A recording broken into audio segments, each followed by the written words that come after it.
두 번째로 교회에 어떤 직분이 있는지 알아보도록 하겠습니다. 신약 성경에 읽어보면 여러 가지 직분이 등장하는데요. 그중에서 제일 중요한 것이 교회 조직과 관련해서 제일 중요한 것이 감독과 장로와 집사입니다. 이 밖에도 여러 직분을 나타내는 다른 단어들이 있습니다. 사도, 목사, 교사, 전도자 이런 단어들이 등장을 하는데요. 교회는 전통적으로 감독, 장로, 집사를 중요한 직분으로 여겨요. 왜 그러냐면 먼저 사도라는 것은 예수님 당시에만 존재하는 직분입니다. 예수님으로부터 직접 가르침을 받고 성경을 썼던 분들이 사도들이죠. 그때만 존재했던 직분이에요. 지금은 사도가 없습니다. 그래서 사라진 직분이고요. 목사와 교사, 전도자 이 역할은 장로가 하는 것으로 해석을 해요. 장로가 하는 것으로. 따라서 교회 직분과 관련돼서는 감독, 장로, 집사 이 세 가지가 중요합니다. 그런데 교파에 따라서요. 이 세 가지를 적용하는 것이 좀 달라요. 감리교 같은 경우는요. 감독, 장로, 집사로 나누어서 직분을 자를 세우게 됩니다. 그래서 감독을 세워서 전체 교회를 관장하게 하고 또 개교회에서는 장로와 집사를 세워서 교회를 관장하게 합니다. 반면에 우리 장로교는요. 이 감독과 장로를 같은 것으로 생각을 해요. 그래서 크게 장로교의 직분은 장로와 집사 이 두 가지만 해당되는 겁니다. 그러면 왜 감독과 장로를 같은 직분으로 보느냐? 그 이유는 디도서 1장 5절과 7절에 근거를 두고 있습니다. 디도서 1장 5절에 보면 사도 바울이 디도에게 이렇게 말해요. 내가 너를 그레데에 남겨둔 이유는 남은 일을 정리하고 내가 명한 대로 각 성에 장로들을 세우게 하려 함이니. 사도 바울이 디도에게 너를 남겨둔 이유는 장로를 세우기 위해서다라고 말해요. 그리고 7절에서 이 장로의 자격에 대해서 말하는데 7절은요. 이렇게 시작을 해요. 감독은 하나님의 청지기로서 책망할 것이 없고 조금 전에 장로를 세우겠다고 하면서 7절에서는 그 자격으로 감독은이라고 하고 있는 거예요. 즉 사도 바울이 장로와 감독을 같은 직분으로 본 것이죠. 이것을 근거로 장로와 감독을 같은 직분으로 해석하고 적용합니다. 그래서 장로교의 직분은 크게 두 가지인 거예요. 장로와 집사. 여기서 집사라는 것은 안수 집사를 의미하는 거겠죠. 그런데 이 장로를요, 장로교는 두 가지로 또 나눕니다. 다스리는 장로인 장로, 그리고 다스릴 뿐만 아니라 말씀을 가르치고 전파하는 목사 장로, 이렇게 장로를 두 가지로 나눕니다. 이렇게 두 가지로 나누는 이유는요, 디모데전서 5장 17절에 근거해요. 제가 한번 읽어드리겠습니다. 잘 다스리는 장로들은 배나 존경할 자로 알되 말씀과 가르침에 수고하는 이들에게는 더욱 그리할지어다. 사도 바울이요, 디모데에게 잘 다스리는 장로들을 존경해라.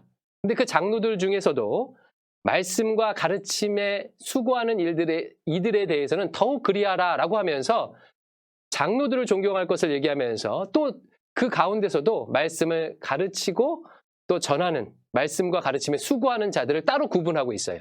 이 구분에 따라서 장로를 다스리는 일만 하는 장로, 또 다스릴 뿐만 아니라 말씀을 가르치는 장로 해서 두 가지로 나누고요. 이 말씀을 가르치는 장로를 목사라고 호칭합니다.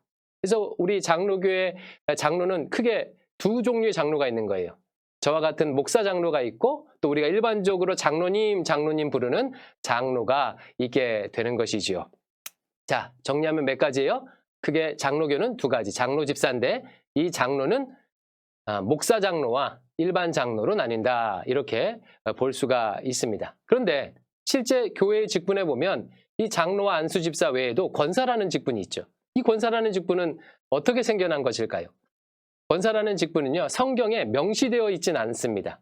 역사 가운데 생겨난 직분이에요. 권사가 처음 생겨난 것은 감리교에서입니다. 감리교는 영국에서 시작됐는데 영국은 원래 성공회가 주류를 이루고 있었어요. 하지만 이 성공회 형식주의의 반발을 일으켜서 개인의 경건과 영적인 뜨거움을 강조하는 이 감리교, 요한 웨슬레가 창설했죠. 감리교를 창설되었습니다. 이로 인해서 많은 사람들이 감리교로 막 몰려드는 거예요. 감리교회로. 그러다 보니까 교회에서 이 몰려드는 사람들을 다 돌보고 양육하고 섬기기가 어려운 거예요. 그래서 이들을 함께 감당할 권사라는 사람들을 따로 세우게 되었어요. 권사라는 직분은요, 용어적으로는 로마서 12장 8절에 근거해요. 로마서 12장 8절에 보면 혹 위로하는 자면 위로하는 일로라고 하고 있거든요. 그래서 권사의 근거는 이 위로하는 자입니다. 권면하는 자, 위로하는 자가 권사예요. 근데 감리교는요, 이 권사를요, 여자만 세운 게 아니라 남자까지 세웠어요. 남자 권사, 여자 권사를 세워서 밀려오는 성도들을 함께 돌보고 섬길 수 있도록 하면서 시작이 되었어요. 우리 한국 교회에는 이 권사라는 제도가 감리교 선교사님들이 들어오면서 자연스럽게 들어오게 됐습니다. 한국 감리교는 미국 연합 감리교 선교사님들이 들어와서 세웠거든요. 자연스럽게 그래서 권사라는 직분이 한국 교회에 알려졌어요. 하지만 시간이 지나고 미국 연합 감리교회는 1938년도에 이 권사 제도를 폐지했습니다. 왜냐하면 더 이상 필요가 없으니까, 이미 있는 직분으로 충분하니까 폐지했어요. 그러나 한국 감리교회는 계속해서 이 권사 제도가 유지되어 오고 지금까지도 유지되고 있습니다. 그래서 감리교회 가면요, 남자 권사님이 있어요. 예. 그러면 장로교는 어떻게 권사가 생기게 되었는가? 장로교는요, 이 감리교회 권사 제도를 본받아서 1955년에 이 권사 제도를 교단에 도입을 하게 됩니다. 도입한 이유는 두 가지예요. 첫 번째는요, 한국 장로교회는 많은 여성 신도들이 다 오지 않습니까? 근데 이 많은 여성 신도들을 적극적으로 돌보고 섬기는 게 어려웠던 거예요. 그래서 여성 신도들을 잘 양육하고 돌볼 수 있도록 여성 권사 제도를 도입했습니다. 그리고 두 번째로는요, 한국 장로교회는 지금은 좀 바뀌었지만 과거에는 거의 대부분의 장로교단들이 여성에게는 목사 안수를 주지 않고, 즉 장로를 세우지 않았어요. 안수를 하지 않았습니다.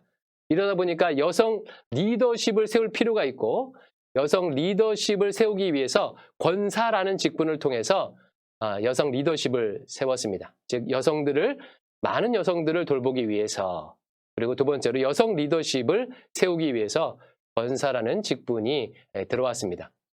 이 밖에도 우리 교회 직분 중에 서리 집사나 권찰이라는 직분도 있죠. 이 서리 집사는요, 1년 임기예요. 교회의 필요에 따라서 1년 동안 집사의 역할을 감당할 수 있는 사람을 세울 수 있도록 했어요. 그것이 바로 서리 집사고요.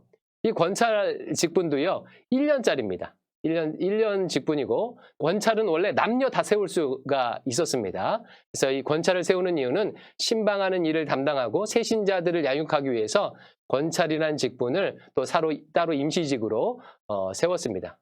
우리 대강교회는 여전히 서리 집사나 권찰 직분도 같이 존재하게 되지요. 이번에 중직자 선거는요, 장로, 그리고 장로 중에서도 목사 장로는 아니고 칠위 장로, 그리고 안수 집사, 권사를 뽑게 됩니다.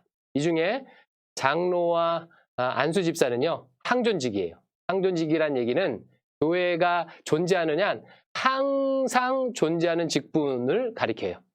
그리고 권사라는 직분은 임시 직원이면서 그 교회의 필요에 따라서 세운 직분이 되겠습니다. 이것이 교회 법이에요. 어떤 분들은 이런 얘기를 들으면서 여성들에게 조금 차별이 있지 않는가 그런 생각이 들죠. 앞으로 교회가 바뀌어야 할 부분이죠.